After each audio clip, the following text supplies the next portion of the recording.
CIET NCERT द्वारा प्रस्तुत है। NCERT की कक्षा 5 के लिए हिंदी की ध्वनि पाठ्य पुस्तक वीणा। पृष्ठ संख्या 61, पाठ संख्या 6, चतुर चित्रकार। पृष्ठ के दाईं ओर एक QR कोड है जिसे स्कैन करके आप कविता के विषय में अधिक जानकारी प्राप्त कर सकते हैं। चतुर चित्रकार। चित्रकार सुनसान जगह में बना रहा था चित्र। इतने ही में वहां आ गया यमराजा का मित्र। उसे देखकर चित्रकार के तुरंत उड़ गए होश। नदी पहाड़ पेड़ पत्तों का रह ना गया कुछ जोश।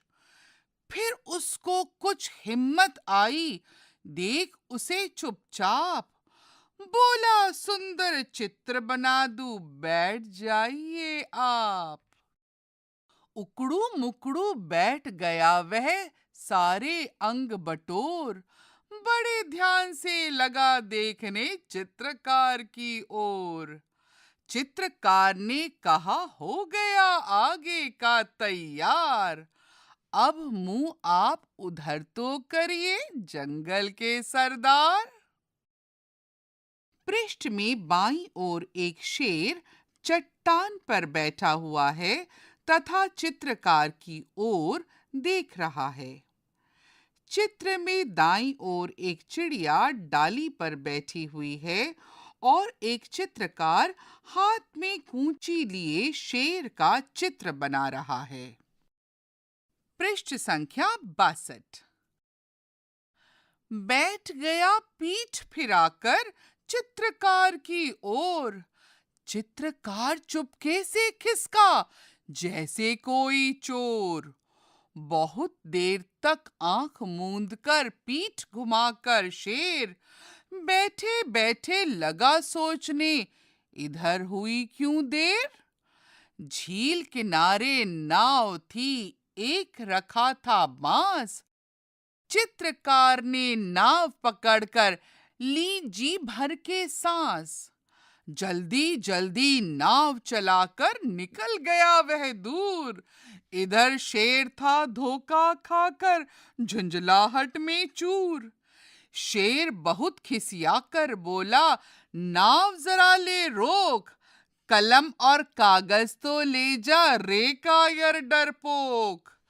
चित्रकार ने कहा तुरंत ही, रखिए अपने पास, चित्रकला का आप कीजिए जंगल में अभ्यास।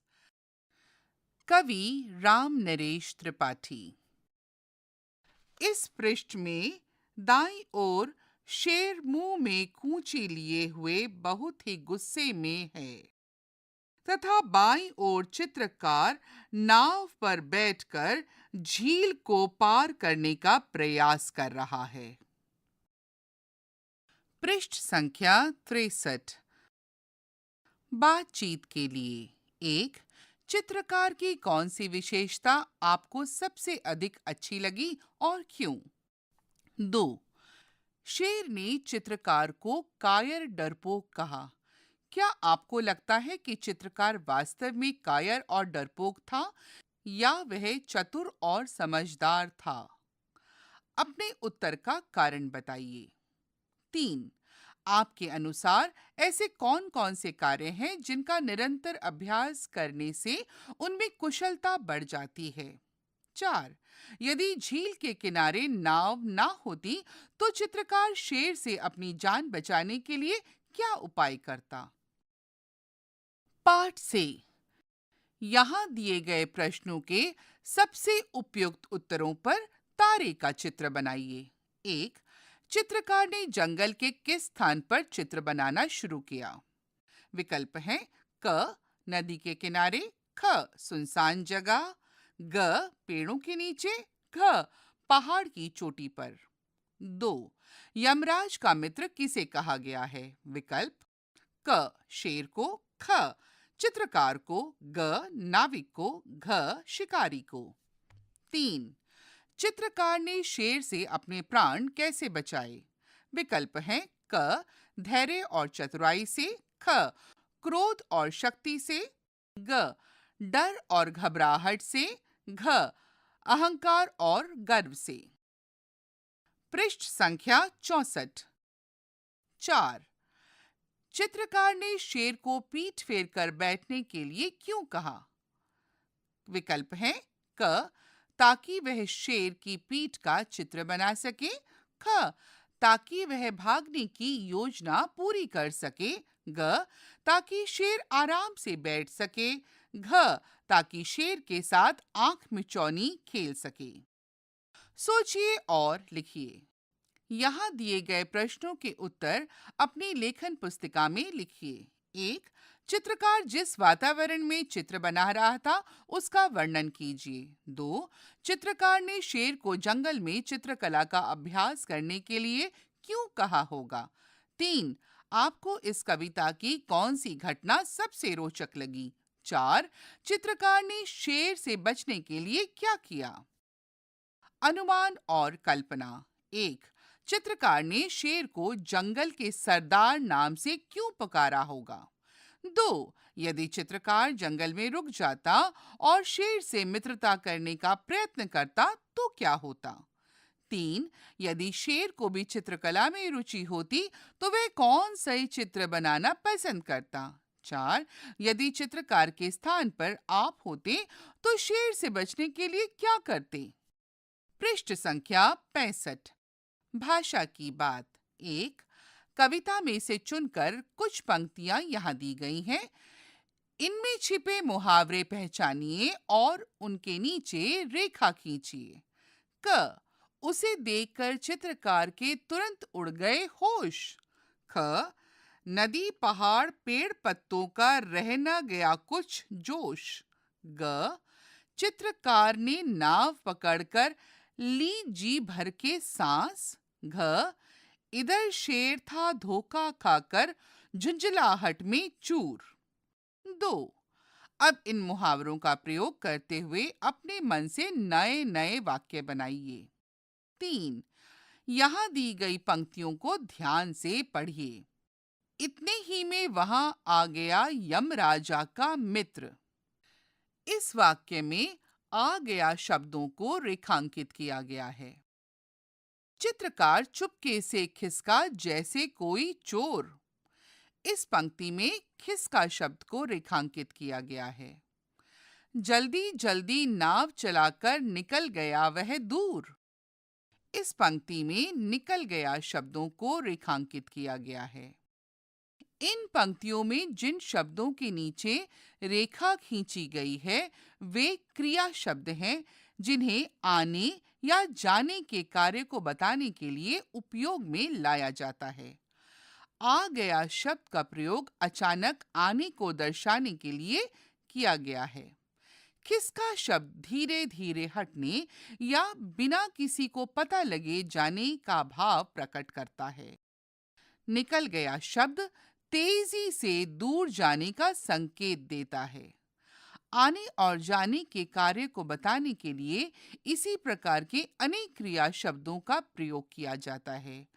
आगे दिए गए ऐसे ही क्रिया शब्दों का प्रयोग करते हुए अपने मन से वाक्य बनाइए। पृष्ठ संख्या 66। यहाँ पर एक तालिका दी गई है। तालिका के बाईं ओर आने के लिए क्रिया शब्द दिए गए हैं। आना, वह मेरे पास आया। पहुंचना, रिक्त स्थान। दाखिल होना, रिक्त स्थान। प्रवेश करना, रिक्त स्थान। उपस्थित होना, रिक्त स्थान। बाईं ओर जाने के लिए क्रिया शब्द दिए गए हैं। निकल पड़ना, मैं साहसिक यात्रा के लिए निकल पड़ा। रवाना होना, रिक्त स्थान। उड़ना, रिक्त स्थान। फिसलना, रिक्त स्थान। खिसकना, रिक्त स्थान। 4. फिर उसको कुछ हिम्मत आई, देख उसे चुपचाप। इस पंक्ति में उसको और उसे शब्द को रेखांकित किया गया है। उपयुक्त पंक्ति को ध्यान से समझिए। यहाँ जिन शब्दों को रेखांकित किया गया है वे शब्द संज्ञा शब्दों क्रमशः चित्रकार और शेर के लिए प्रयुक्त हुए हैं। आप जानते ही होंगे कि संज्ञा के स्थान पर प्रयोग किए जाने वाले ऐसे शब्दों को सर्वनाम कहते हैं। अब यहाँ दिए गए वाक्यों में रेखांकित संज्ञा शब्दों को हटाकर उचित सर्वनाम शब्दों का प्रयोग कीजिए।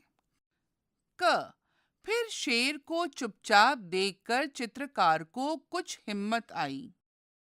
इस पंक्ति में शेर को और चित्रकार शब्द को रेखांकित किया गया है तथा आपकी सहायता के लिए उसे सर्वनाम में भी परिवर्तित किया गया है। जैसे शेर को के लिए उसे तथा चित्रकार को के लिए उसको सर्वनाम का प्रयोग किया गया है। ख चित्रकार जल्दी जल्दी नाव चलाकर दूर निकल गया। रिक्त स्थान जल्दी जल्दी नाव चलाकर दूर निकल गया। रेखांकित शब्द चित्रकार। ग चित्रकार नाव में बैठ गया। खाली स्थान नाव में बैठ गया। रेखांकित शब्द चित्रकार। घ शेर बहुत गुस्से में था। खाली स्थान बहुत गुस्से में था। रेखांकित शब्द शेर। अंग चित्रकार और शेर के बीच वार्तालाप हुआ। खाली स्थान के बीच वार्तालाप हुआ। रेखांकित शब्द चित्रकार और शेर। कविता से कहानी। 1 चतुर चित्रकार कविता में आपने शेर और चित्रकार की कहानी का आनंद लिया। अब इस कहानी को अपने शब्दों में लिखिए। 2 इस कहानी के अंत में चित्रकार नाव में बैठकर दूर चला जाता है। अपनी कल्पना से इस कहानी का अंत बदलकर लिखिए। उदाहरण के लिए यहाँ पर 2 चित्र दिए गए हैं। पहले चित्र में चित्रकार शेर से मित्रता कर लेता है तथा दूसरे चित्र में शेर चित्र बनाने में चित्रकार की सहायता करता है।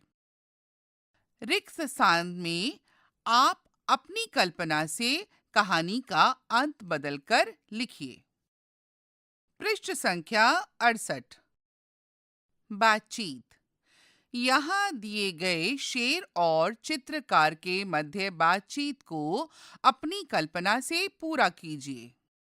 इस पृष्ठ में चित्रकार और शेर के कुछ चित्र अंकित हैं और उनके आगे खाली स्थान भी दिया गया है।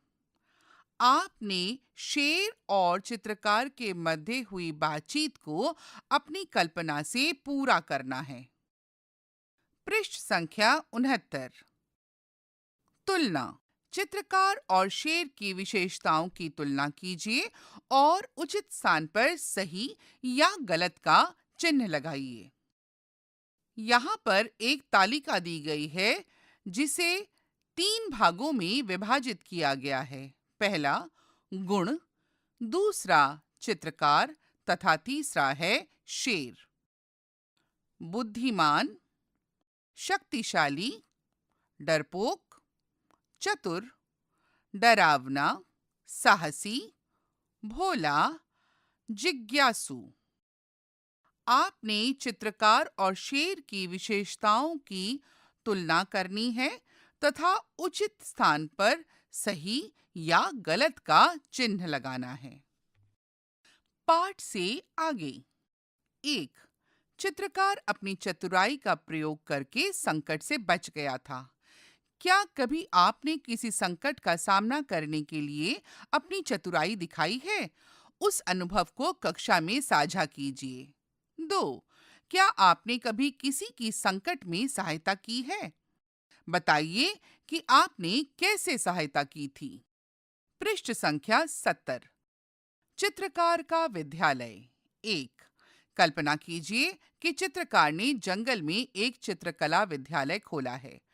आप इस विद्यालय का कोई नाम सुझाइए और इसके बारे में कुछ वाक्य अपनी लेखन पुस्तिका में लिखिए। 2 इस विद्यालय के बारे में एक आकर्षक विज्ञापन बनाइए जिसे पढ़कर जंगल के पशु पक्षियों में इस विद्यालय में प्रवेश लेने की इच्छा जाग जाए। जैसे प्रवेश जारी है, एक अनोखा विद्यालय आपके पड़ोस में, आइए और सीखिए।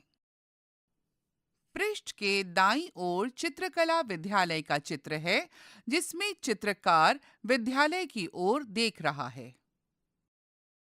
खोजबीन अपने अभिभावकों के साथ पशु पक्षियों से संबंधित भारतीय वृत्तचित्र डॉक्यूमेंट्री देखिए और उसे प्राप्त जानकारी कक्षा में साझा कीजिए। जंगल में शांति और सुरक्षा। मान लीजिए शेर और चित्रकार अच्छे मित्र हैं। वे चाहते हैं कि जंगल में सुख शांति रहे। आप उन्हें जंगल में शांति के लिए क्या उपाय सुझाएंगे? कम से कम 3 सुझाव अपनी लेखन पुस्तिका में लिखिए। संकेत: ऐसे उपाय सोचिए जिनसे जंगल के पेड़ पौधे, हवा पानी और पशु पक्षी सुरक्षित रहें। पृष्ठ संख्या 71। पुस्तकालय से अपने शिक्षक की सहायता से पंचतंत्र अथवा हितोपदेश में से उन कहानियों को ढूंढिए जिनमें पशु पक्षियों और मनुष्य के मध्य संवाद हो। आज की पहेली। 1. चित्रकार जिस जंगल में गया था वहां कौन-कौन से पेड़ हो सकते थे? आइए इस पहेली से पता लगाते हैं। इस पहेली को इसी कविता के कवि ने रचा है। अपने समूह में मिलकर पहेली बूझिए। बाबूलाल मदन मुरलीधर इलाचंद्र हुबलाल, गिरिजा शंकर बेनी माधव दंडपाणी यशपाल, गणपति काशी राम कलापी टहल राम घनश्याम, लेकर गए एक से दूने कितने थे कुल आम। 2. ऊपर दी गई कविता में 12 पेड़ों के नाम छिपे हैं। उन नामों को ढूंढिए जैसे गणपति, कलापी और टहलराम शब्दों में से पीपल शब्द निकलता है। कोई एक अक्षर कई नामों के लिए भी प्रयुक्त हो सकता है। उत्तर 1. 16,383 आम। 2.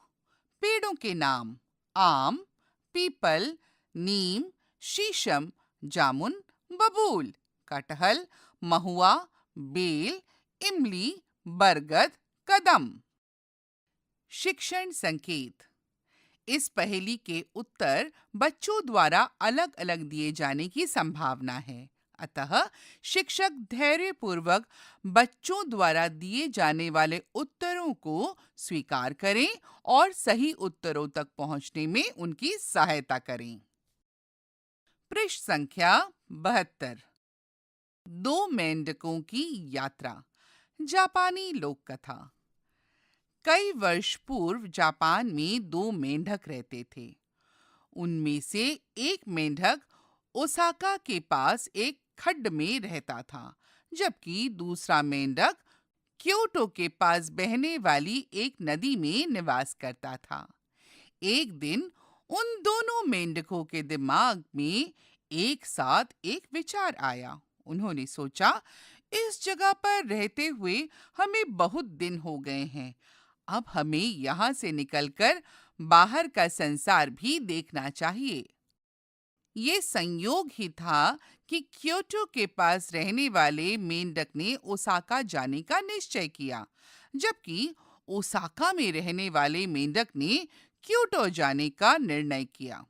अगले ही दिन दोनों मेंढकों ने अपनी-अपनी यात्रा प्रारंभ कर दी। क्योटो और ओसाका शहरों को जोड़ने वाला एक ही मार्ग था। दोनों ही मेंढक उसी मार्ग पर अपनी-अपनी मंजिल की ओर चल दिए। मार्ग में एक स्थान पर दोनों मेंढकों की भेंट हो गई। उन्होंने एक दूसरे से हाथ मिलाया और फिर आपस में बातचीत करने लगे। तभी ओसाका के मेंढक ने क्योटो के मेंढक से पूछा, तुम कहाँ जा रहे हो मित्र? क्योटो के मेंढक ने उत्तर दिया, मैं ओसाका जा रहा हूँ। पृष्ठ की बाईं ओर एक मेंढक का चित्र है जो कि खड्डे में रहता है। पृष्ठ की दाईं ओर एक दूसरे मेंढक का चित्र है जो कि क्योटो के पास बहने वाली एक नदी में रहता है। पृष्ठ में नीचे की तरफ दाईं ओर एक और चित्र है जिसमें ये दोनों मेंढक आपस में बातचीत कर रहे हैं। पृष्ठ संख्या 73। यह सुनते ही ओसाका का मेंढक प्रसन्न होकर बोला, क्या बात है, मैं क्योटो जा रहा हूँ। दोनों ही मेंढक चलते चलते बहुत थक चुके थे, इसलिए उन्होंने थोड़ा आराम करने का निश्चय किया। फिर वे पास ही स्थित एक बड़ी चट्टान की छाया में जा बैठे। तभी ओसाका का मेंढक बोला, कितना अच्छा होता अगर हमारा आकार थोड़ा बड़ा होता। क्योटो के मेंढक ने आश्चर्य से पूछा, आकार बढ़ने से क्या होता? ओसाका के मेंढक ने उत्तर दिया, तब हम आसानी से किसी पहाड़ पर चढ़कर उन शहरों को देख लेते जहां हम जा रहे हैं। फिर हमें ये भी पता लग जाता कि वे शहर देखने लायक हैं भी या नहीं। यह सुनकर क्योटो का मेंढक बोला, इसमें कौन सी बड़ी बात है? ये कार्य तो हम अभी भी कर सकते हैं। वह कैसे?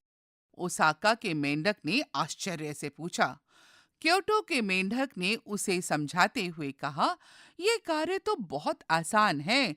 यदि हम पास के पहाड़ पर चढ़कर एक दूसरे का सहारा लेते हुए अपने पिछले पैरों पर खड़े हो जाएं, तो फिर हम आसानी से उन शहरों को देख सकेंगे जहां हम जाना चाहते हैं। ओसाका का मेंढक क्योटो की झलक देखने के लिए इतना उत्सुक था कि वह दौड़कर पास के पहाड़ पर चढ़ने लगा। यह देखकर क्योटो का मेंढक भी उसके पीछे दौड़ा। फिर वे दोनों उछलते उछलते पास में ही स्थित एक पहाड़ के शिखर पर जा पहुंचे। दोनों मेंढक अपनी लंबी यात्रा के कारण बहुत थका हुआ अनुभव कर रहे थे, लेकिन उन्हें इस बात की खुशी भी थी कि वे उन शहरों को देख सकेंगे जिन्हें देखने के लिए वे लंबी यात्रा करने वहां तक आए थे। पृष्ठ के दाईं ओर एक चित्र है जिसमें दो मेंढक आराम कर रहे हैं और आपस में बातचीत भी कर रहे हैं।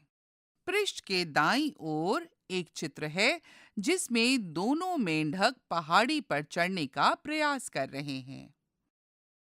पृष्ठ संख्या 74। पहाड़ के शिखर पर पहुंचने के बाद ओसाका के मेंढक ने उछलकर अपने अगले पैरों को अपने मित्र के कंधों पर रख दिया। क्योटो के मेंढक ने भी ऐसा ही किया। अब दोनों मेंढक अपने पिछले पैरों पर खड़े थे और उनके अगले पैर एक दूसरों के कंधे पर थे। उन्होंने एक दूसरे को कसकर पकड़ रखा था ताकि वे पहाड़ से नीचे ना गिर जाएं। लेकिन उन दोनों ने एक बात की ओर ध्यान ही नहीं दिया था। उन्होंने अपनी पीठ उन्हीं शहरों की ओर कर रखी थी जिन्हें वे देखना चाहते थे। इस प्रकार दोनों मेंढकों के गलत तरीके से खड़े होने के कारण ओसाका से आया हुआ मेंढक ओसाका को ही देख रहा था, जबकि क्योटो के मेंढक की नजर क्योटो पर ही पड़ रही थी। इस प्रकार दोनों ही मेंढक अपने प्रिय शहरों को नहीं देख पा रहे थे। तभी ओसाका का मेंढक बोला, ओह, लगता है मैंने यहाँ तक आकर अपना समय ही नष्ट किया है। क्योटो तो बिल्कुल ओसाका की तरह ही दिखता है। क्योटो से आए मेंढक को भी अनुभव हो रहा था कि ओसाका भी क्योटो की तरह ही है। फिर दोनों मेंढक अपने अपने घर लौट गए। टीनी टॉड पब्लिकेशन से साभार। पृष्ठ के दाईं ओर एक चित्र है जहां पर दोनों मेंढक आपस में गले मिल रहे हैं। पृष्ठ के बाईं ओर एक और चित्र है जहां पर दोनों मेंढक आपस में कुछ बातचीत कर रहे हैं। पाठ संख्या 6 चतुर चित्रकार समाप्त हुआ। अभी आप सुन रहे थे एनसीईआरटी की कक्षा 5 के लिए हिंदी की ध्वनि पाठ्यपुस्तक वीणा। वाचन स्वर शियोली घोष, ध्वन्यांकन मोहम्मद फैजान, संपादन सौम्या मलिक, निर्देशन एवं निर्माण विमलेश चौधरी तथा प्रस्तुति CIET NCERT नई दिल्ली, भारत।